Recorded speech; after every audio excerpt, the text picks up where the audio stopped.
Hello guys, तो कैसे हैं आप लोग। तो आज मैं आपके सामने आ चुका हूं पार्ट 5 लेके इंडियन फ्रीडम स्ट्रगल का। इससे पहले मैंने 4 पार्ट गाइस पढ़ा लिए हैं आपको। अगर वो 4 पार्ट आपने नहीं देखे हैं तो मेरे चैनल को सब्सक्राइब करके आप वहां पे प्लेलिस्ट में जाके वो पार्ट भी देख सकते हैं गाइस।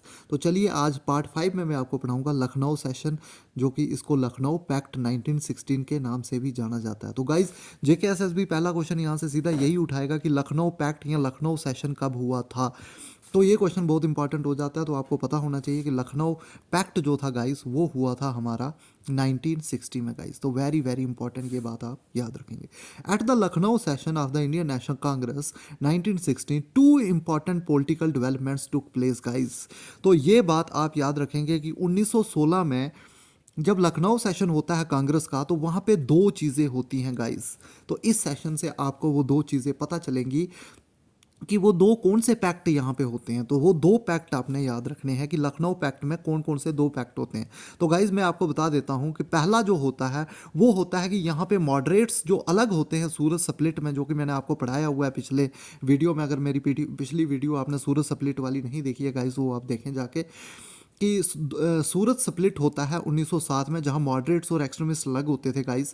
तो वो मॉडरेट्स और एक्सट्रीमिस्ट यहाँ पे आके दोबारा गाइस यूनाइट हो जाते हैं। तो पहली जो पैक्ट यहाँ पे होता है वो ये होता है कि मॉडरेट्स और एक्सट्रीमिस्ट यहाँ पे ज्वाइन कर लेते हैं दोबारा से। और दूसरी बात जो गाइस यहाँ पे दूसरा जो पैक्ट होता है वो होता है कि कांग्रेस के साथ गाइस, कांग्रेस के साथ जो है मुस्लिम लीग यूनाइट कर देती है। तो मुस्लिम लीग भी अब कांग्रेस के साथ जुड़ जाती है गाइस इसके बाद। तो यहाँ से हमारी इंडियन फ्रीडम स्ट्रगल का एक नेक्स्ट फेज शुरू होता है, क्योंकि अब मुस्लिम लीग, अब जो है मॉडरेट एक्सट्रीमिस्ट सब इकट्ठे हो जाते हैं, और जिससे एक तेज़ी आ जाती है हमारी नेशनल फ्रीडम में, हमारी आज़ादी की ओर जाने में एक नया रूप, एक नई तेज़ी यहाँ से आ जाती है गाइस। तो पहला जो काम होता है यहाँ पे गाइस, अब हम पढ़ेंगे reunion of moderate and extremist. तो लखनऊ पैक्ट में पहला काम होता है reunion of moderates and extremist guys, याद रखेंगे। एक्सट्रीमिस्ट के बारे में मैं पहले भी आपको बता चुका हूँ। इसमें लाल बाल पाल आते हैं गाइज। लाल मीन्स लाला लाजपत राय, बाल मीन्स बाल गंगाधर तिलक, और पाल मीन्स गाइज बिपिन चंद्र पाल, और अरबिंदो घोष भी इसी में आते हैं गाइज एक्सट्रीमिस्ट कैटेगरी में। द मॉडरेट्स वेलकम द री admission of the Tilak and other extremist leaders in the wake of the rising national movement.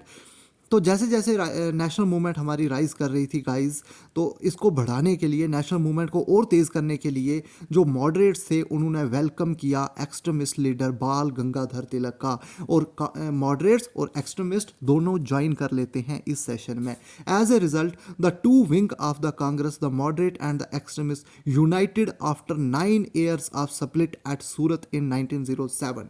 तो गाइज, ये मैंने आपको बता दिया था पिछले सेशन में भी आपको मैंने बताया था कि जब मैंने सूरत स्प्लिट पढ़ाया था कि 1907 में जो मॉडरेट और एक्सट्रीमिस्ट अलग हो जाते हैं, वो दोबारा से गाइस इस सेशन में आके यूनाइट कर लेते हैं on the initiative of Annie Besant and Jinnah.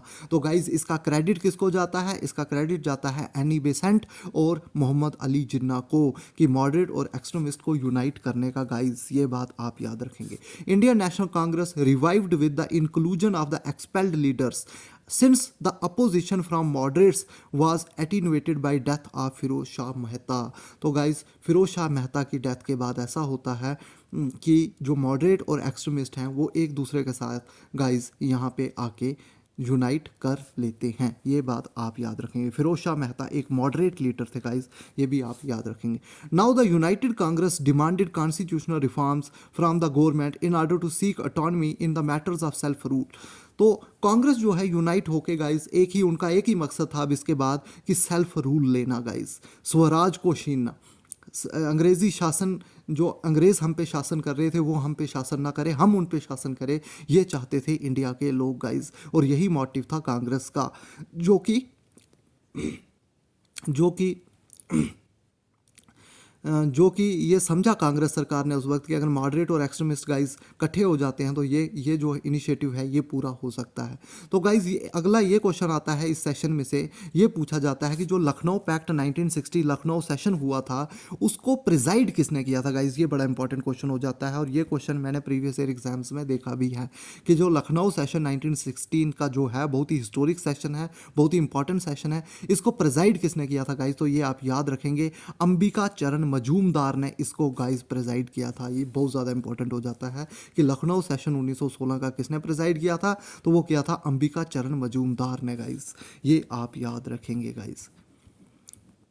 Next guys आगे चलेंगे, unity between Congress and Muslim league. तो मैंने आपको पहले भी बताया कांग्रेस सेशन में दो चीज़ें हुई। पहली चीज़ हुई कि मॉडरेट और एक्सट्रीमिस्ट यूनाइट कर गए, और दूसरा गाइज होता है यहाँ पे कि कांग्रेस के साथ यूनाइट करती है मुस्लिम लीग, जो कि एक बहुत बड़ा टर्निंग पॉइंट था ये इंडियन नेशनल मूवमेंट का।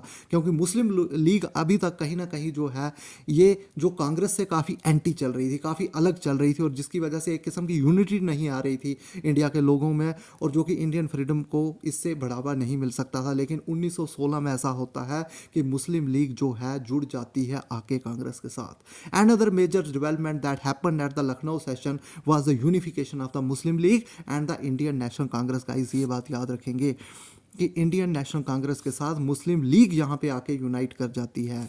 Both the parties forget their ideological differences and came together, put their common political demands in front of the government. तो दोनों पार्टीज अपने कॉमन डिफरेंसेस को भूल के, अपने आइडियोलॉजिकल डिफरेंसेस को भूल के एक दूसरे के साथ आ जाती हैं, और जो भी उनकी पॉलिटिकल डिमांड्स हैं वो सरकार के सामने, अंग्रेजी शासन के सामने रखती हैं जाके।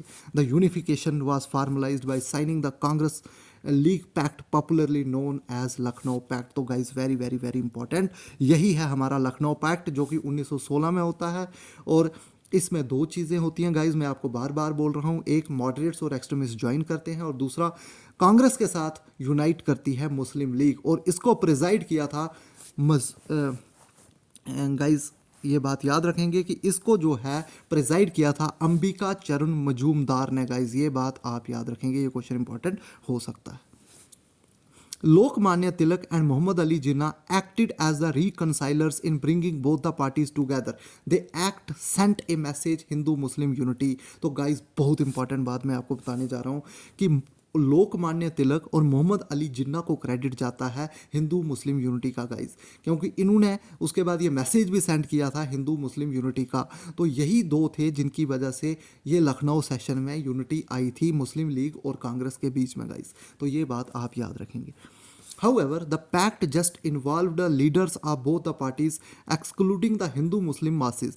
Moreover, it accepted the principle of separate electorates that sowed the seeds of enmity among the communities. तो गाइज इस सेशन में ऐसा होता है कि जो कांग्रेस होती है वो सेपरेट इलेक्टोरेट को एक्सेप्ट कर देती है कि मुस्लिम्स के लिए सेपरेट इलेक्टोरेट होगा। गाइज इस चीज़ को एक्सेप्ट करती है कांग्रेस सरकार, और इसी की वजह से मुस्लिम लीग जो है आके ज्वाइन करती है कांग्रेस को। कांग्रेस सरकार ने ऐसा सोचा, सॉरी गाइस, तो कांग्रेस के लीडर्स थे, उन्होंने सोचा कि अगर हम ये जो सेपरेट इलेक्टोरेट अगर इसको एक्सेप्ट कर लेंगे हम, तो कहीं ना कहीं हमें मुस्लिम लीग की यूनिटी देखने को मिलेगी, और जिससे हम ज़्यादा जल्दी जो है फ्रीडम को पा सकते हैं गाइस। इसीलिए जो है कांग्रेस के लीडर्स ने इस चीज़ को एक्सेप्ट कर दिया, सेपरेट इलेक्टोरेट को एक्सेप्ट कर दिया था, और इसीलिए मुस्लिम लीग ने आके ज्वाइन किया था कांग्रेस के साथ। Nevertheless the Lucknow pact filled a great amount of political enthusiasm in the country and the Indian national movement entered in the third phase with the arrival of Mohandas Karamchand Gandhi in the political arena guys। तो इसी के साथ जब Lucknow pact होता है guys, उसके बाद inter करते हैं हमारी इंडियन नेशनल फ्रीडम में मोहनदास करमचंद गांधी गाइस। तो ये एक बहुत बड़ा टर्निंग पॉइंट है हमारे इंडियन नेशनल मूवमेंट का, कि जैसे ही ये थर्ड फेज शुरू हो जाता है, मैंने आपको पहले भी बताया कि फर्स्ट फेज जो इंडियन नेशनल कांग्रेस का था वो शुरू हुआ था 1885 से लेके 1905 तक, और सेकंड फेज जो शुरू होता है गाइस वो 1905 से लेके 1919 तक रहता है, और थर्ड फेज शुरू होता है गाइस महात्मा गांधी का, जो कि 1919 से लेके आज़ादी तक रहता है गाइज। ये बात आप याद रखेंगे। और महात्मा गांधी आते हैं इंडिया में 1915 में गाइज। ये क्वेश्चन भी कहीं प्रीवियस ईयर में पूछा हुआ था कि महात्मा गांधी इंडिया में कब आते हैं, तो वो आते हैं 1915 में गाइज। ये बात याद रखेंगे, और वो फिर एक्टिव पॉलिटिक्स में आ जाते हैं उसके बाद। तो मोहनदास करमचंद गांधी इंडिया में आते हैं 1915 में गाइज। ये बात आप याद रखेंगे। तो एक क्विक रिकैप गाइज हम यहाँ पे करेंगे। तो लखनऊ सेशन होता है 1916 में। यहाँ पे दो डेवलपमेंट्स होती हैं गाइज। पहली डेवलपमेंट होती है कि मॉडरेट और एक्सट्रीमिस्ट यूनाइट करते हैं यहाँ पे, और दूसरा गाइज यहाँ पे ये होता है कि इंडियन कांग्रेस के साथ जो है यूनाइट करते हैं मुस्लिम लीग। और नेक्स्ट गाइज आप ये याद रखेंगे कि इस सेशन को जो है वो प्रिजाइड किया था अंबिका चरण मजूमदार ने गाइज। ये बहुत इंपॉर्टेंट हो जाता है, और ये सेशन हुआ था लखनऊ सेशन था, ये लखनऊ में ये हुआ था। The unification was formalise by signing the Congress pact. तो ये गाइस बात आप याद रखेंगे, और इसका क्रेडिट जो जाता है वो जाता है लोकमान्य तिलक और मोहम्मद अली जिन्ना को गाइस। हिंदू मुस्लिम यूनिटी का मैसेज भी इन्होंने सेंड किया था गाइस। और कांग्रेस जो है यहाँ पे एक्सेप्ट कर लेती है सेपरेट इलेक्टोरेट को गाइस, ये भी बात आप याद रखेंगे। तो ये था गाइस हमारा लखनऊ पैक्ट। तो बहुत जल्द आएंगे आपके साथ नए नए लेक्चर को लेके। तो थैंक यू गाइस।